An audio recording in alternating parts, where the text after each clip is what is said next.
Welcome, WrestlingFigs.com. Tim Ash here with none other than the World Heavyweight Champion himself, Sheamus. How you doing, Sheamus? I'm fantastic. Yourself? I'm great. Now, you coming over from Ireland and coming to something like Comic-Con, what are your thoughts on that? I mean, you're seeing a lot of freaks and geeks out here, but you're also seeing a lot of wrestling fans, right?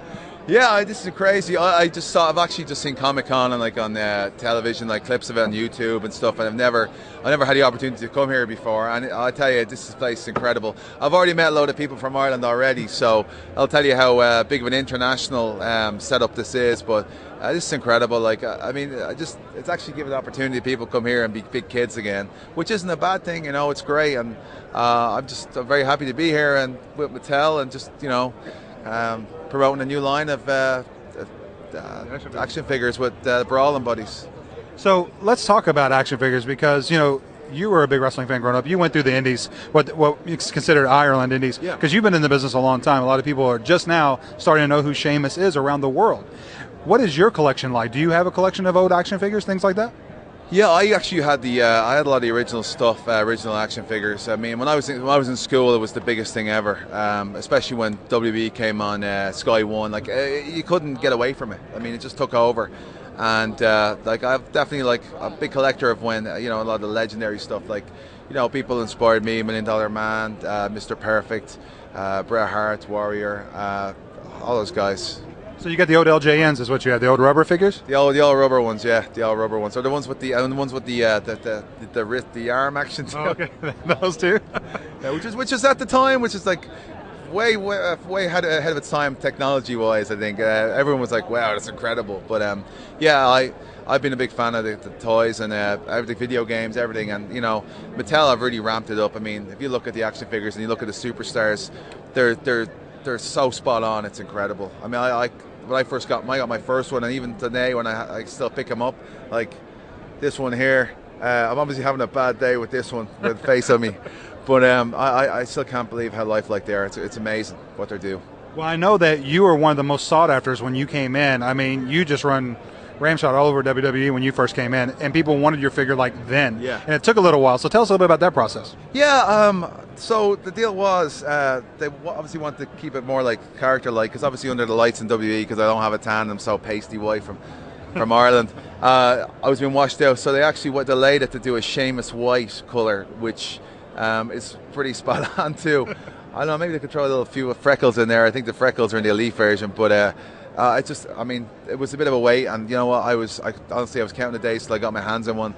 And as I said, it was a great day. I sent them over to the family, to the friends, to everybody, even the people who doubted that I'd ever succeed. I made sure they got one too, just to rub it in. Just to rub it in. Yeah. So what was that experience like, knowing that you were going to have your figure come out, knowing that you're going to be in a video game, and then also grabbing the title itself, the championship itself? What goes through your mind at that point? Because you've worked so hard to get there. A lot of people don't know your backstory about being on. But I mean, what was it like? I mean, is it just that childhood dream that made it come true?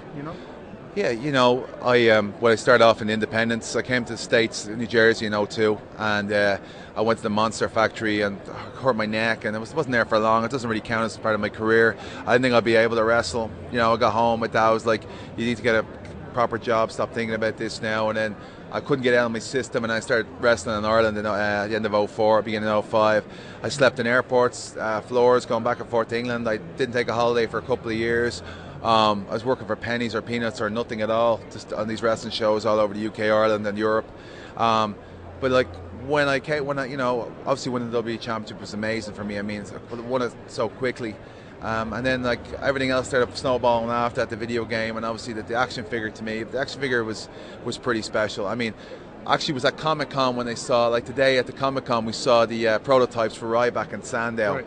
So it was actually at that where they had a prototype for Sheamus. And I got a big pop. Yeah, they got a big pop. Yeah. It did, yeah. Oh, that was great. And it's just phenomenal. I got pinched myself. It's you see the action figure there, or the Brawling Buddy thing.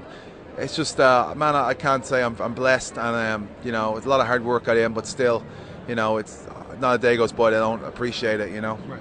Because you went through, like you were talking about, the independent circus. Yeah. And you're starting to see a lot of guys like you start to kind of take the reins of what the future of pro wrestling is going to be like. So, I mean, that's an accomplishment not only to you but to the other guys that have been busting their butt out there for years as well, right? Yeah, absolutely. I mean, some great guys who come through the independents and over here in America, like myself, Wade Barrett, Drew McIntyre were over in the UK. And now over here, like obviously, Punk has led the charge. Daniel Bryan as well, phenomenal. You got Claudio now. Damien Sandow is a man that's been in WWE but come back. Ryback too was here before. Came back before he got injured in the Nexus. You've also got people like Chris Hero down at FCW.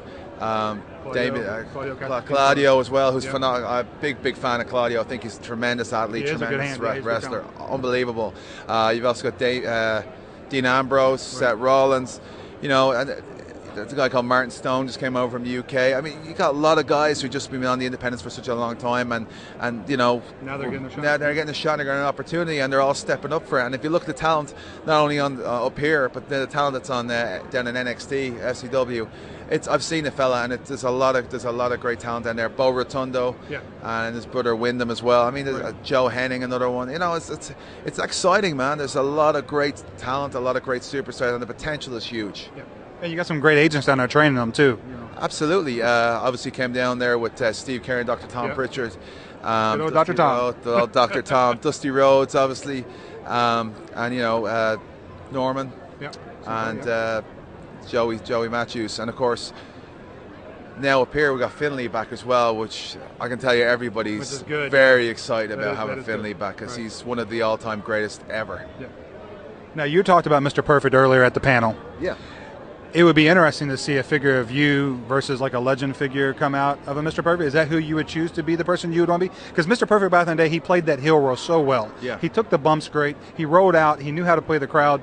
That would be a good style to you now, to be able to have two figures, one of you, one of Mr. Perfect, and a two-back maybe from Mattel? I'd love that. I mean, I know there was comparison obviously between me and the Ultimate Warrior, obviously because there was both warriors, Celtic Warrior, Ultimate Warrior, and now that itself, like Ultimate Warrior achieved a hell of a lot when he was here, and I know all the kids loved him. He had the face paint, he had the energy, but like there's something about Perfect. As a kid, I said I missed the whole Hogan thing in the beginning, so I never really was the fan of the Hogan. I was always a fan of Savage, like colourful, over the top characters, which it's a lot of personality and a lot of style. I thought Savage was amazing. $1 Million Man, but like Perfect for that era, that 80s era. I mean, he was incredible. I mean, he moved around like he'd like let me say, like moon boots on. You know what I mean? He just flew around. Springs on his feet, man. Springs on his boots. He was incredible to watch. Very entertaining. Always had the crowd hating him no matter what, because he believed he was just better than everybody else. And I tell you what, as I said, he's one of my all-time favorites. And his son Joe Henning. He's every week that kid gets better and better and better. That's going to be my last question. I know you're busy. I know you got things to do. It's great. I'm enjoying it here. I'm grand. Take your time. But you were on the panel today. Yeah. And you got interrupted. I mean, Alberto came in. He tore up a comic book in front of all the comic book fans. I mean, just disrespectful. I mean, what do you have in store for him this coming Sunday at Money in the Bank? The thing about Del Rio is, like me, he achieved an awful lot very quickly. Honestly, I've always been aware that this can never last forever. You can't really get carried away with your success. You have to realize that, you got to enjoy every moment and be thankful for every moment. And that's what I do. I'm very thankful for what I've achieved in such a short time. Del Rio, on the other hand, I think feels that like he's owed everything he's got. He's owed the Money in the Bank, the Royal Rumble, the win, the two WWE championships. And now I firmly believe he knows that he feels he's owed the World Heavyweight Championship. The issue is here, and the biggest thing here is, even though he's tried to get to me psychologically and physically by smashing my head in with the hood of a car there, his Rolls Royce. The issue here is that he's never ever faced anyone like me, and he's got to realize pretty quickly that no matter what happens in this match, I will literally fight tooth and nail to the very end. Right. And if he thinks he's walking in on Sunday to an easily fought victory, he better think again, because I'm telling you, just like Daniel Bryan, just like Dolph Ziggler, just like everybody else, if I get that opportunity, I'm going to bro kick his head off and teach him one more hard lesson in life, that everything comes at a price. Well, I appreciate your time. Thanks for taking the time to come out and talk to us. My pleasure. And we'll see you on Sunday. Thank you very much. Take care. Appreciate it. Big fan, by the way.